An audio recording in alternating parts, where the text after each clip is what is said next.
students, welcome to the lecture series on international business. The topic of today's lecture is Regional Economic Integration Part 5.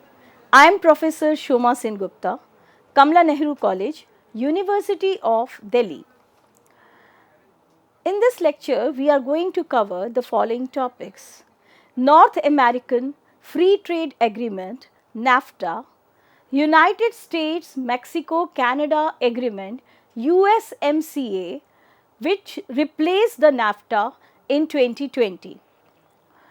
So, first we will start with NAFTA, that is North American Free Trade Agreement. A brief history of NAFTA. The impetus for a North American free trade zone began with US President Ronald Reagan during his election campaign in November 1979. Now, with the rise of European community and different bodies in Europe, America thought of finding a answer to the growing economic integration of European nation.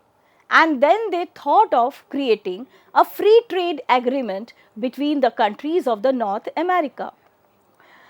Canada and United States signed the Canada-United States Free Trade Agreement in 1988.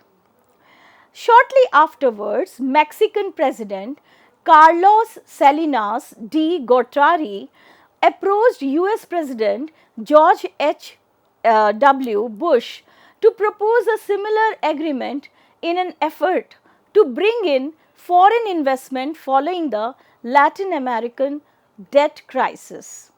So, there was a crisis, debt crisis in Mexico, and when Mexico saw that a free trade agreement is being signed between Canada and USA, so they thought of creating another free trade agreement between US and Mexico.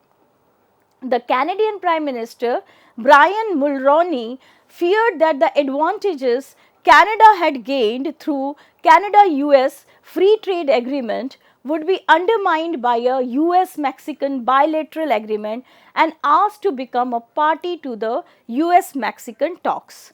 So, basically, both Canada and Mexico wanted to create a kind of a trade agreement with USA.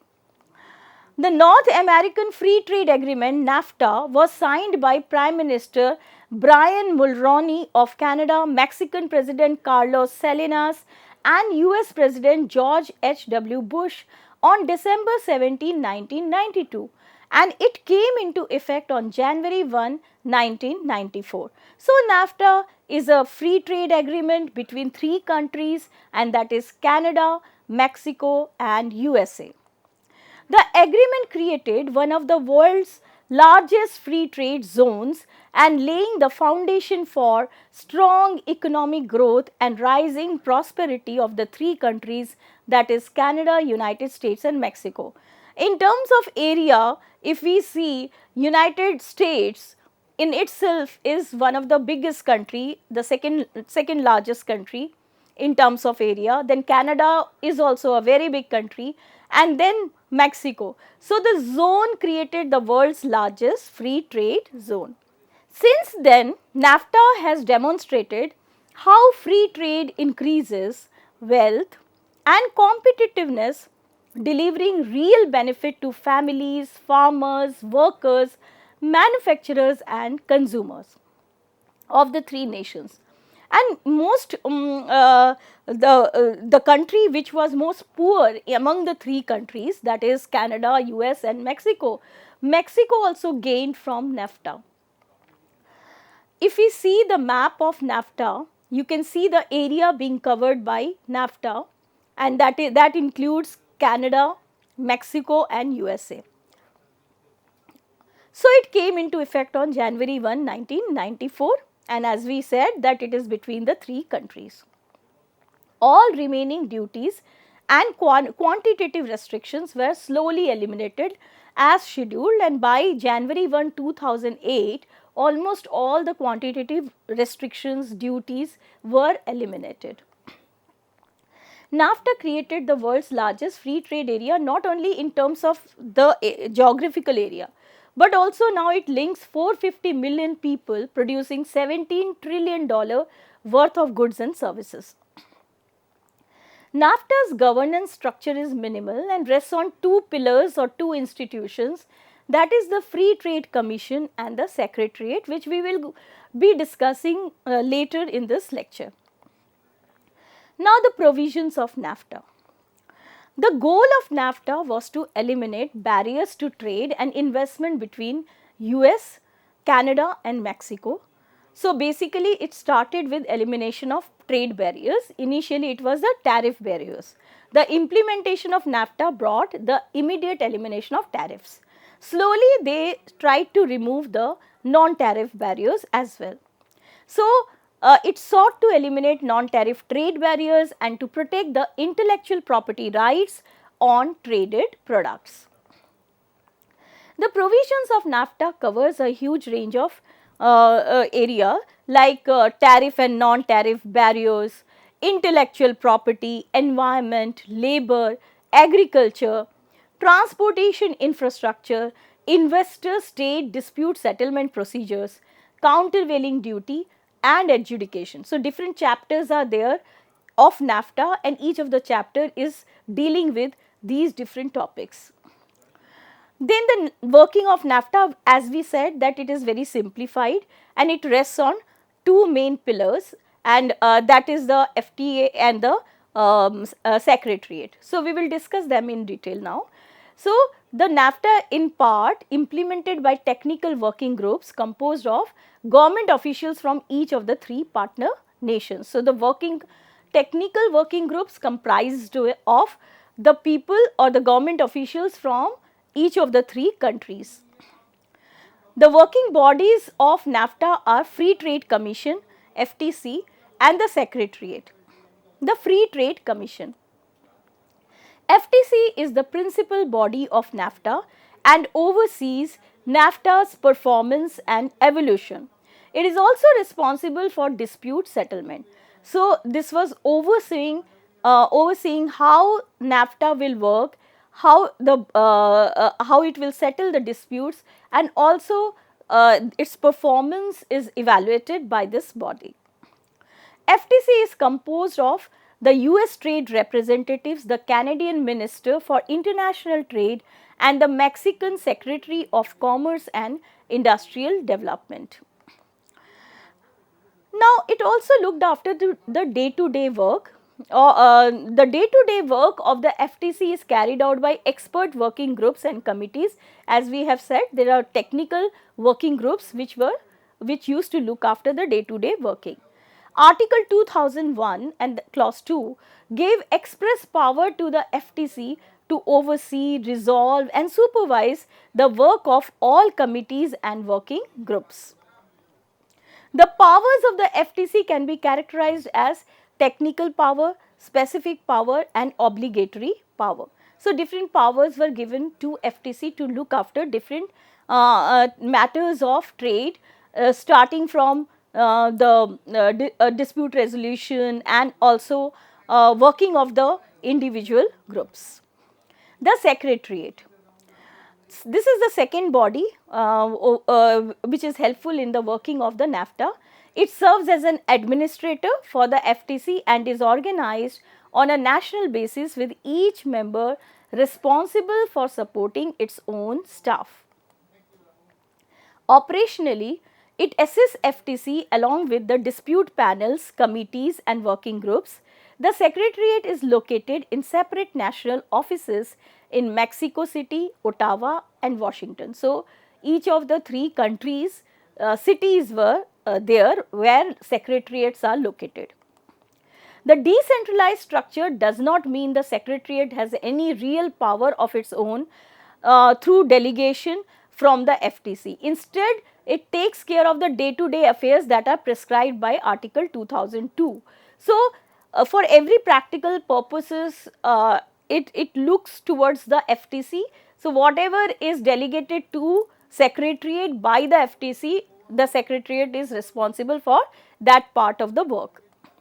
The national secretariats are also complemented by a NAFTA coordinating secretariat, NAFTAX, based in Mexico.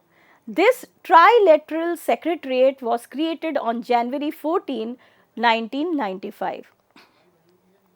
The main purpose of the Central Secretariat is to help administer labor and environmental issues that fall under NAFTA. In reality, due to limited enforceability and law regulation, this body has not been very active and is unequal in power to the investment and free trade lobbies.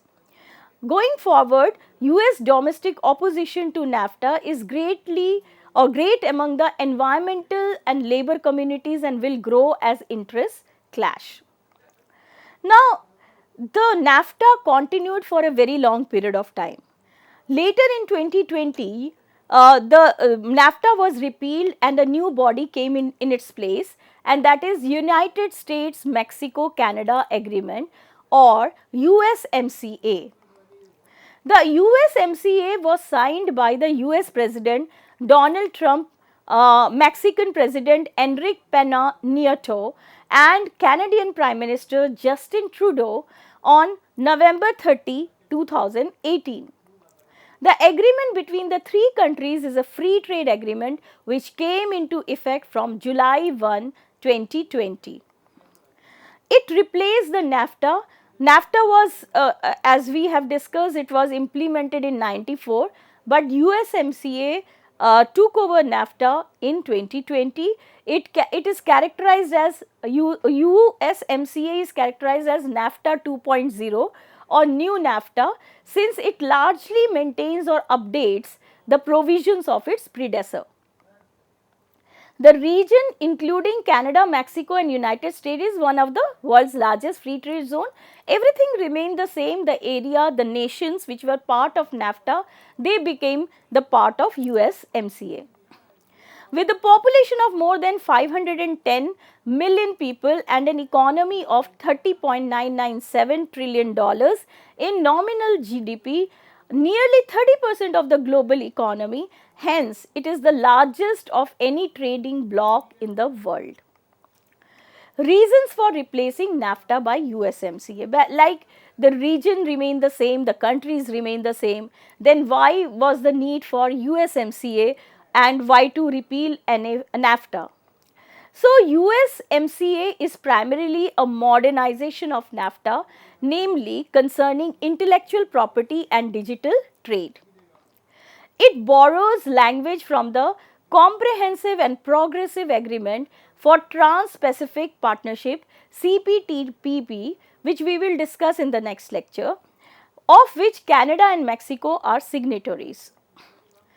The agreement aims to meet the growing challenges of the 21st century by promoting balanced and fairer trade and making North American region more competitive in this globalized world. The agreement covers broad areas of trade between the three member nations: agriculture, auto and auto parts, energy, digital trade, intellectual property rights, labor, textiles, small and medium enterprises, environment, and many other issues. The key changes in NAFTA to form USMCA. What are the key changes? If we compare NAFTA and USMCA, increased environmental and working regulations are there now, greater incentive for automobile production in the US with quotas for Canadian and Mexican automotive production. More access to Canada's dairy market, increased duty free limit for Canadians who buy US goods online, provision for review and adjustment. Highlights of USMCA. So, beside the provisions we have discussed just now, the key areas or highlights of USMCA are as under: amendment of rules of origin, robust and enforceable labor standards, combat illegal trade activities, digital trade rules, favorable for small businesses, strengthening intellectual property rights, trade facilitation procedure, wider scope covered under cross-border trade and the sunset clause.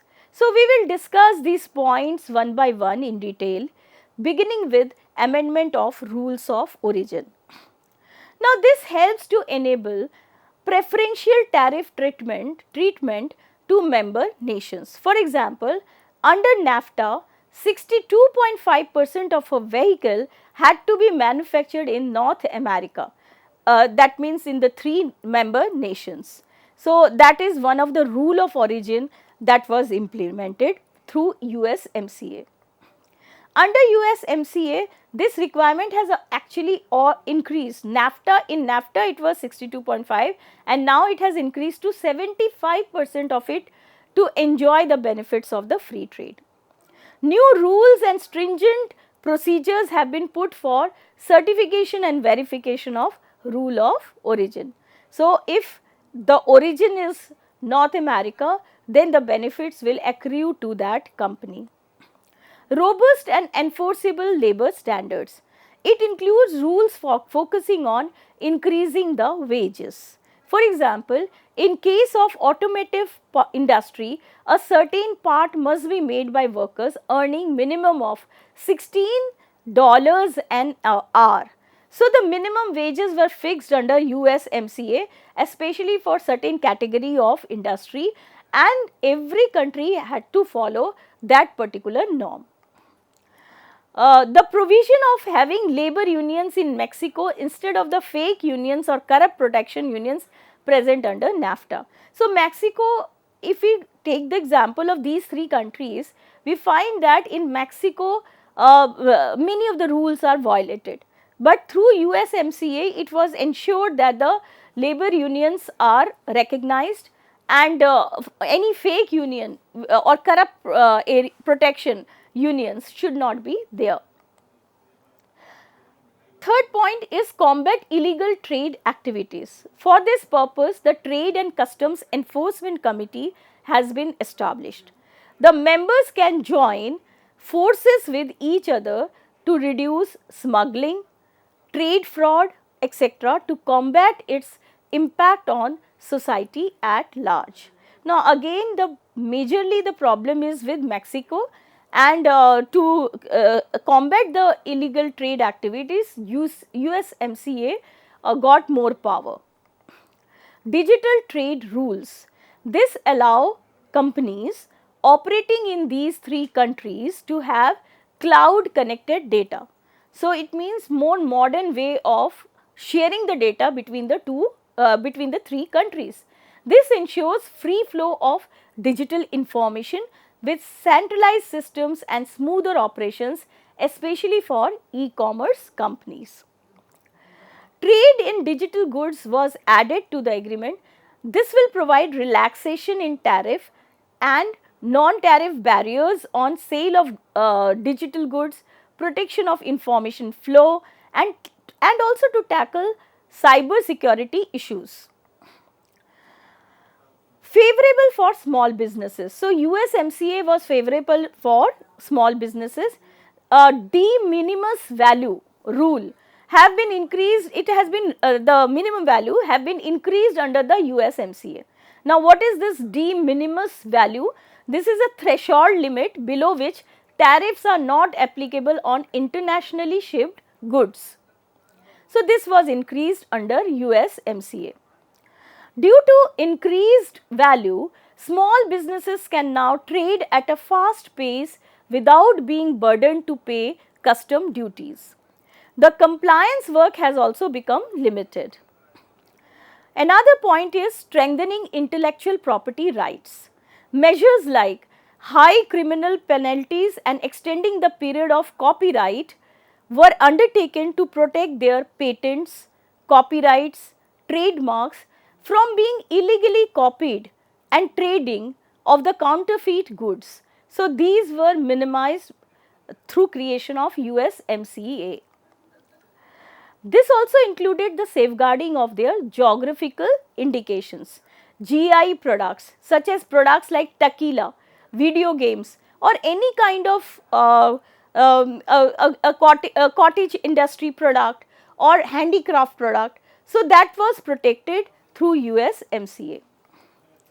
Trade facilitation procedures. To simplify the red tape checking process at the border and to make it time saving, a single window system for foreign trade has been established under USMCA. So, which facilitated trade between these three countries. Also, self certification of origin, coordinated border management and trade facilitation committees were formed. All the motive of all these bodies was to facilitate the trade between the three countries by making the procedures simplified. Wider scope covered under cross border trade. USMCA allow manufacturers to trade more freely among member countries. For example, Canada has become more open to US agriculture exports for dairy and poultry products. Then finally, there is a sunset clause. So, under NAFTA, NAFTA did not have any specific expiry date or expiration date, but the USMCA have a sunset clause of 16 years. Hence, the agreement will automatically come to an end after 16 years unless the member nations agree to continue it.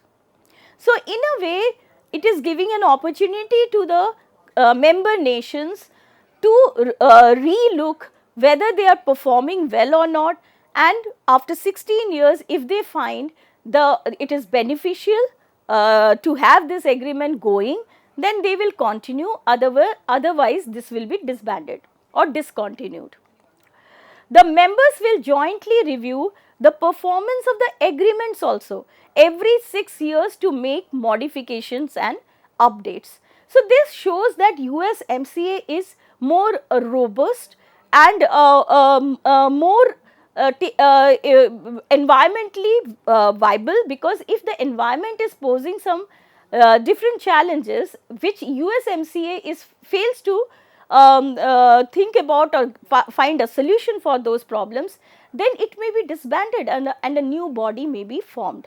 So, that was the sunset clause. So, this is about USMCA, and as USMCA has replaced the NAFTA. Now, let us summarize this lecture. So, we know that there is a big regional economic integration bloc in the form of NAFTA, which is the North American Free Trade Agreement. This was signed by Prime Minister Brian Mulroney of Canada, then Prime Minister, Mexican President Carlos Salinas and US President George H.W. Bush on December 17, 1992, and it came into effect on January 1, 1994. Now, NAFTA was an answer to different unions or regional economic integrations which were forming in Europe and Asia and other parts of the world.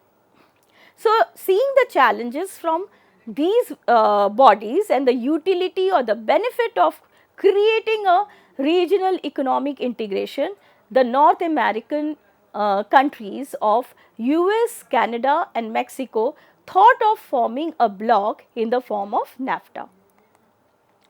The goal of NAFTA was to eliminate barriers to trade and investment.